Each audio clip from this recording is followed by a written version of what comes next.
नमस्कार, स्वागत है आपका टॉक विद अजय में। आज हम ऐसी शख्सियत से मिलने वाले हैं जिनको बहुत अच्छे कोरोना योद्धा का सम्मान प्राप्त है। ऐसी शख्सियत जिन्होंने पूरे 71 दिनों तक कई ऐसे लोगों की सेवा की है जो अपनी आर्थिक मजबूरी से और आर्थिक कमजोरी की वजह से घर में बंद थे, और पूरा लॉकडाउन जिन्होंने आर्थिक रूप से कमज़ोर होकर बिना किसी आर्थिक शासकीय सहायता के बिताए। और उस समय पर एक ऐसे व्यक्ति ने उन लोगों की सेवा का बीड़ा उठाया और उन्होंने अपनी सेवा का जज्बा जो है पूरे शहर में दिखाया।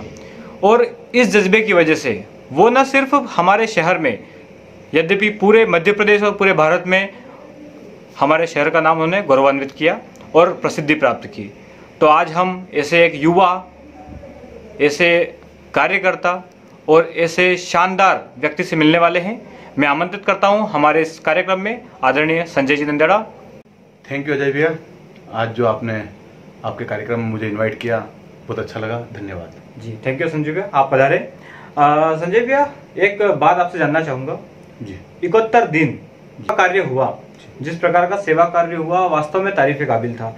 और जिस तरह से आप भी पूरे समय लगे हुए थे, आपकी पूरी टीम लगी हुई थी, तो क्यों और कैसे, क्यों आपने ये सोचा कि यार उनकी सेवा करनी चाहिए, और कैसे आपने उस योजना को आगे बढ़ाया और पूरे लोगों तक अपनी सेवा पहुंचाई? देखिए, मन में एक जज्बा था मेरे ही और मेरे पूरी टीम ने, हम लोगों ने ऐसा निर्णय लिया कि आज जो गरीब मजदूर वर्ग जो इस पूरे लॉकडाउन के अंदर परेशान हो रहे थे, जो एक स्थान से दूसरे स्थान तक उनको जो जा रहे थे, भूखे प्यासे जो थे, तो हम लोगों ने तीसरे चौथे दिन ही लॉकडाउन के उसमें निर्णय लिया कि हम भी उनके लिए भोजन की व्यवस्था करें। तो हमने और मेरी पूरी टीम ने 71 दिन तक लगातार 800 पैकेट रोज, 700 से 800 पैकेट रोज हमने 71 दिन तक हमने जो भोजन के पैकेट लगातार उनको गरीब बस्तियों में और जो एक स्थान से दूसरे स्थान तक जो मजदूर वर्ग के जो लोग जा रहे थे उन लोगों को हमने भोजन प्रदान किया। 71 दिन तक हमने भोजन जो है बनवाया और 71 दिन तक भोजन वितरित किया जी। और 700 से 800 पैकेट हमने रोज जो है वितरित किए। वो लगभग आंकड़ा 50 से 60 हजार के बीच में जो आंकड़ा। क्या बात है। मैं तो जहां तक देख रहा था कि 20,000 की संख्या तक में था, लेकिन आपने जैसे बताया कि 50 से 60 हजार की संख्या तक सेवा कार्य पहुंचे हैं, ये बहुत बड़ी बात होती है। और ये जज्बा भी बड़ा होना चाहिए, क्योंकि बहुत बार ऐसा होता है कि काम करना सब चाहते हैं, सोचते सभी हैं। जब भी सोशल मीडिया पे कोई चीज देखते हैं कि यार ऐसा हो रहा है देश में, वैसा हो रहा है, सोचते सभी हैं कि यार ये करना है, लेकिन वो कर नहीं पाते। और आपने उस चीज को, उस मुद्दे को, उस बात को उठाया, आप गरीबों के बीच में गए, गरीबों के घर में गए। लॉकडाउन का समय जब लोग घर से निकल नहीं पा रहे थे, आपने और आपकी पूरी टीम ने एक साथ मिलकर ये सारे जो काम किए, ये वास्तव में तारीफ के काबिल है। इसके लिए मैं मेरे पूरे कार्यक्रम की ओर से, टॉक विद अजय टीम की ओर से आपको बहुत बहुत धन्यवाद भी करूंगा। संजय भैया, थोड़ा सा एक निवेदन चाहता हूँ। कई ऐसी चीजें सुनी थी कि हॉस्पिटल में भी आपने कुछ चीजें दान की थी या सेवा कार्य के रूप में प्रदान की थी, तो उस विषय पर भी थोड़ा अगर आप संज्ञान डालेंगे तो ज्यादा अच्छा रहेगा। देखिए, मैं आपको बता देना चाहूँगा कि जो लॉकडाउन का समय था, जो बुरा समय था, जो निकल गया है, उस टाइम पे मरीज बहुत ही ज़्यादा परेशान हो रहे थे। लोगों को डर भी था अपने आप में कि यार कोरोना को लेकर के। तो हमने उस टाइम पे जो अस्पताल के अंदर समस्या भी आ रही थी, मैंने और मेरी पूरी टीम ने ऐसा निर्णय लिया। हमने जो मेरी खुद की कार है, वो कार मैंने 3 महीने तक हॉस्पिटल परिसर को और हॉस्पिटल में डॉक्टर, ये स्टाफ लोगों को दे दी थी कि आप इस कार से आप मरीज को अच्छे से अच्छी व्यवस्था दे दो, आप ग्रामीण क्षेत्र में इस कार से जाओ। मैंने और मेरी पूरी टीम ने 3 महीने तक गाड़ी दी थी। दूसरा ये कि पीपी किट की उस टाइम पे बहुत ज़्यादा समस्या आ रही थी। पीपी किट भी जितनी भी खाचर हॉस्पिटल के अंदर लगी उस टाइम पे, वो हमने हमारे निजी खर्च से उनको उपलब्ध कराई। क्या बात है। यानी केवल भोजन सामग्री ही नहीं, आपने हॉस्पिटल में भी कुछ व्यवस्था ऐसी की जिससे उनको, डॉक्टर्स को, मरीजों को फायदा मिल सके। वैसे आप तो हमेशा करते रहते हैं हॉस्पिटल में, तो हमेशा हम देखते हैं आप सक्रियता से हॉस्पिटल में लगे रहते हैं।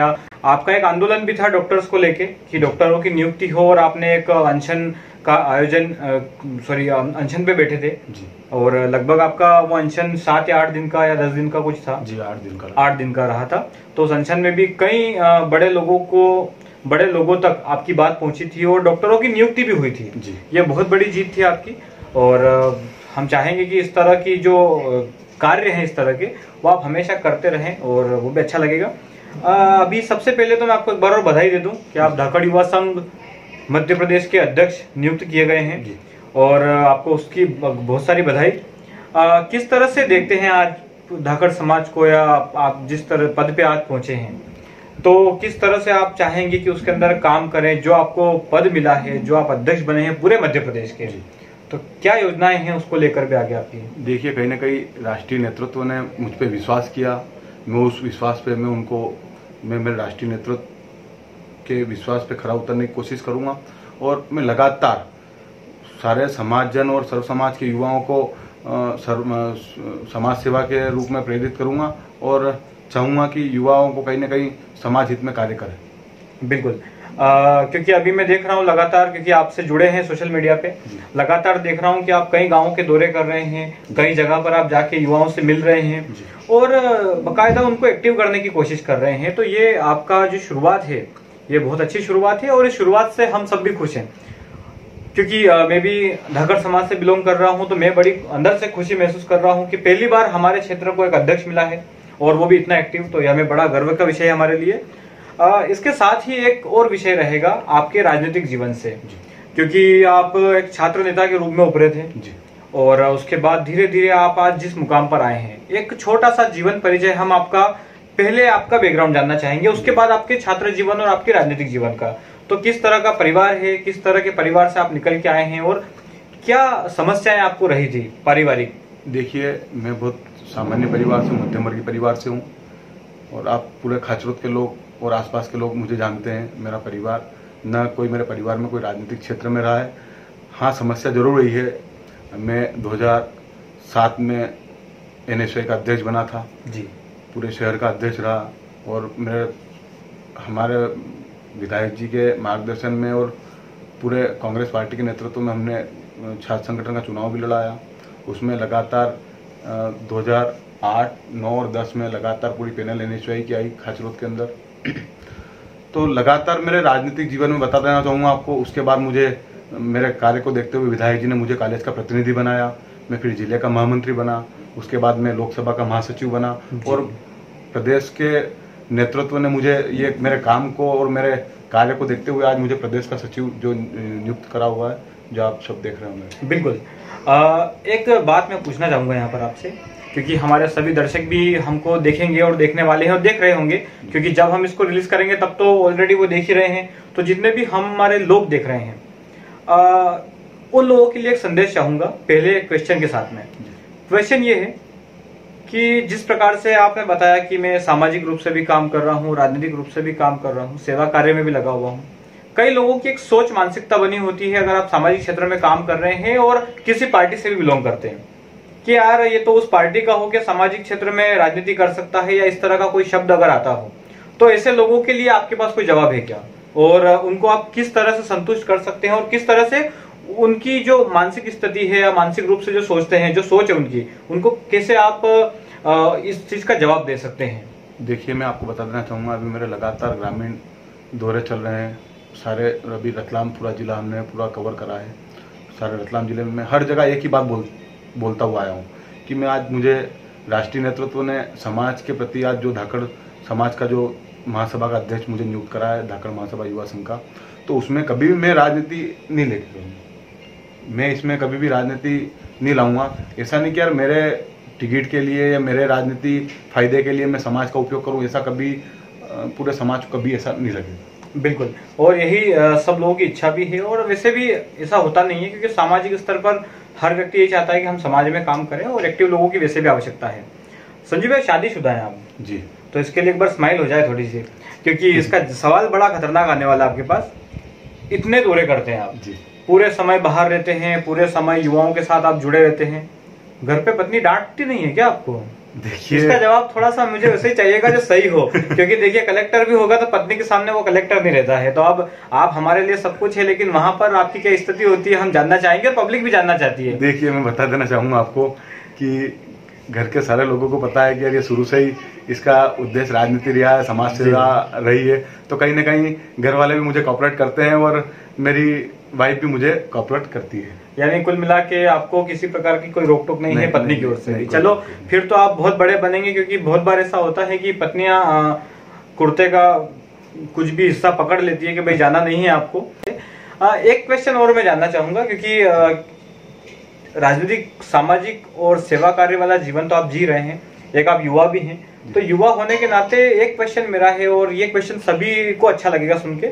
आपकी फेवरेट एक्ट्रेस का नाम हम जानना चाहेंगे, कौन सी हीरोइन है जो आपको बड़ी पसंद है और आप चाहते हैं कि अगर एक बार मुझे मौका मिले तो उससे जरूर मिलना चाहूंगा। ये जो मधुबाला, जो स्वर्गीय मधुबाला जी जो है, उनका जो उनकी जो कार्यशैली थी, उनकी जो छवि थी, आज जो उनका व्यक्तित्व आज के एक्ट्रेस में नहीं दिखता। सही बात है। और पुराने जो लोग थे, पुराने जो एक्टर एक्ट्रेस थे, उनका तो बड़ा नाम है। मधुबाला जी परम पूजनीय हैं, सभी लोग उनको मानते हैं। दिलीप कुमार साहब के साथ बहुत काम किया उन्होंने और कई पुरानी फिल्मों में बहुत अच्छा उनका अभिनय रहा है। तो अच्छी चॉइस है आपकी, और ये अच्छी बात है कि उस जमाने के एक्टर्स और एक्ट्रेस को आप जानते हैं और उनको समझ रहे हैं। एक क्वेश्चन मेरी ओर से है, मैं आपसे पूछना चाहूंगा, अगर आपसे मैं सवाल करूं कि आपके लिए आपका आइकॉन कौन है, या आप किसके नेता के जैसे बनना चाहेंगे राजनीति के अंदर, तो किस नेता का नाम आप लेना चाहेंगे यहाँ पर? देखिए, मैं आपको बताना चाहूंगा, मैंने मेरा नेता दिलीप गुर्जर जी को इसलिए माना है और दिलीप गुर्जर जी को मानता आया हूँ। क्योंकि उन्होंने हर वर्ग के लोगों की सहायता करी है। उनने मजदूर वर्ग से लगा करके व्यापारी वर्ग के साथ उनने सहयोग करा है। मैं इसलिए उनके पद चिन्हों पे चलना चाह रहा हूँ और उनसे ही सब सारी राजनीति जो उनके साथ में लेकर कर रहा हूँ। जी, अगर यहाँ पर हम केंद्रीय नेतृत्व की बात करें कि केंद्र स्तर पे ऐसा कोई नेता, केंद्रीय, चाहे वो भाजपा का हो या कांग्रेस का हो, जिसको आप बड़ा मानते हैं कि नहीं यार उस बंदे ने वास्तव में बहुत काम किया है और इसमें किसी भी प्रकार की ये सोच वाली स्थिति ना हो कि हम राजनीतिक बात कर रहे हैं, ये केवल आपकी सोच की बात है कि यार उस व्यक्ति को मैं बड़ा मानता हूं और उसको बड़ा सम्मान देता हूं कि उस व्यक्ति ने बड़े अच्छे काम किए हैं। ये केंद्रीय नेतृत्व की बात करें तो मैं आइकॉन कमलनाथ जी को मानता हूं कि जिनने कमलनाथ जी के द्वारा युवाओं से लगा करके वरिष्ठों का और बुजुर्ग जन का उनने ध्यान रखा है। बिल्कुल संजू भैया, क्योंकि बात लंबी चली जाएगी, हमारे पास विषय तो बहुत है, लेकिन जाते जाते एक विषय जो हमारा हमेशा होता है, हम सबसे बात करते तो पूछते हैं, यदि आपको किसी बड़े पद पर जाने का मौका मिलता है आगे भविष्य में, और हम चाहेंगे कि आप जाएं, हम तो चाहते हैं कि भाई आप केंद्र स्तर पर जाएं और वहां जाकर हमारे क्षेत्र का नाम रोशन करें, प्रदेश का और जिले का नाम रोशन करें, लेकिन अगर आप किसी बड़े लेवल पे जाते हैं, बड़े पद पर जाते हैं, तो आपकी सबसे पहली योजना या पहला कार्य आप क्या करना चाहेंगे? देखिए, मेरा शुरू से ही, मैं जब 18-19 साल का था, जब से ही आज तक मेरा उद्देश्य है और रहेगा मेरे जीवन में।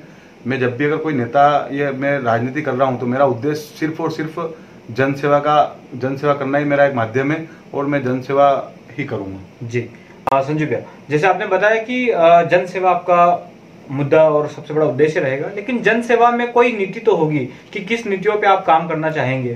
देखो, जनसेवा के माध्यम से पहली जो नीति आपकी, पहली नीति बताइएगा कि ये पहली और दूसरी नीति मेरी रहेगी। आज कहीं ना कहीं मैं युवा हूँ, तो मेरे साथ में जो भी मैं सारे युवाओं को देख रहा हूँ, आज कहीं ना कहीं युवा को रोजगार मिलना चाहिए, उसके कहीं ना कहीं रोजगार के लिए कहीं ना कहीं नया आयाम खुले, ऐसा कोई कार्य हो। मैं सबसे पहली मेरी प्राथमिकता है कि कहीं ना कहीं सारे युवा जो है उनको रोजगार मिले, उसके लिए नया आयाम हो, ऐसा कोई कार्य योजना बनाएंगे उसके। बिल्कुल।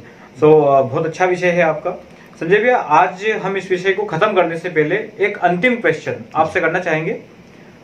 समाज स्तर पे आप काम कर रहे हैं, राजनीतिक स्तर पे आप काम कर रहे हैं, अभी वर्तमान में आप शायद सांवेर विधानसभा के किसी पद पर भी हैं। मैं उसके बारे में थोड़ा सा एक बार क्वेश्चन करना चाहूंगा और जानना चाहूंगा क्या वो चीज है। मुझे युवा कांग्रेस के द्वारा सांवेर का प्रभारी नियुक्त किया है। सांवेर विधानसभा उपचुनाव जो भी आप देख ही रहे हैं। जी जी बिल्कुल। तो उसके लिए मुझे यूथ कांग्रेस के द्वारा सांवेर विधानसभा प्रभारी बनाया है और मैं पूरी ताकत से और मैं सारे युवाओं को जोड़ने का काम वहाँ कर रहा हूँ। जी, ऐसे कुछ लोगों का धन्यवाद करना चाहें अगर आप, जिन्होंने आपके जीवन में आपका बड़ा सहयोग किया हो, तो हम अपने इस चैनल के माध्यम से अगर आप उनका विशेष रूप से धन्यवाद करना चाहें कि मेरे परिवार के अलावा भी इन लोगों का बहुत सहयोग रहा है, और उन सभी को मैं धन्यवाद करना चाहूंगा। आपकी टीम के कुछ लोग हैं या जो भी हैं, उन सभी का अगर नाम लेके आप बताना चाहें कि क्योंकि लिस्ट बड़ी लंबी होगी आपके पास, लेकिन फिर भी जो प्रमुख लोग हैं। देखिए, सबसे पहले तो मैं धन्यवाद देना चाहूंगा मेरे परिवार को।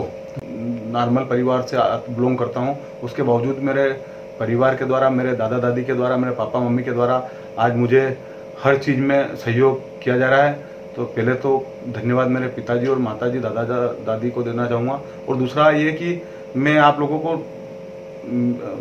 मुझे जो यहाँ तक लाने में और मेरी टीम के लोग जिनके कारण आज जो मैं यहाँ इस मुकाम पे हूँ, बिल्कुल, तो उन लोगों के कारण। बिल्कुल, तो नाम की जगह आपने सभी को एक साथ सम्मिलित किया है। यह एक बहुत अच्छे राजनेता की पहचान है कि सभी को साथ में मिलकर हम लें और सबके साथ मिलकर काम करें। तो संजय भैया, आज का जो एक छोटा सा इंटरव्यू हमारा था आपके साथ में टॉक विद अजय के इस कार्यक्रम में आपने अपना अमूल्य समय दिया, उसके लिए मैं धन्यवाद करूंगा। और आप सभी जितने व्यूअर्स हैं, आपने ये चीज नोटिस की होगी, बहुत सारे ऐसे लोग भी हैं जो लोकल के होंगे जो हमारे इस कार्यक्रम को देख रहे होंगे। उन्होंने बहुत सारी चीजें फेसबुक और सोशल मीडिया के माध्यम से संजय भैया के बारे में देखी होगी, सुनी होगी, समझी होगी, लेकिन आज के इस कार्यक्रम में आपको कुछ नई चीजें भी जानने को मिली होगी। सामाजिक स्तर पे भी कई लोगों के क्वेश्चंस होते हैं कि यार समाज में राजनीति होती है, ऐसे व्यक्ति को हम लेकर आए हैं, तो उसका जवाब भी आपको मिला है यहाँ पर। तो इसके अलावा भी कोई क्वेश्चन अगर आपका हो तो आप जब भी इस वीडियो को देखें, वीडियो के अंत में या वीडियो को देखने के बाद अपना क्वेश्चन जरूर छोड़ें, क्योंकि उसका जवाब मैं अपने माध्यम से, अपने चैनल के माध्यम से आप तक जरूर पहुंचाऊंगा। मैं एक बार फिर से संजीव आपका बहुत बहुत धन्यवाद करता हूं। आप हमारे इस कार्यक्रम में पधारे, आपका समय दिया। Thank you so much. Thank you.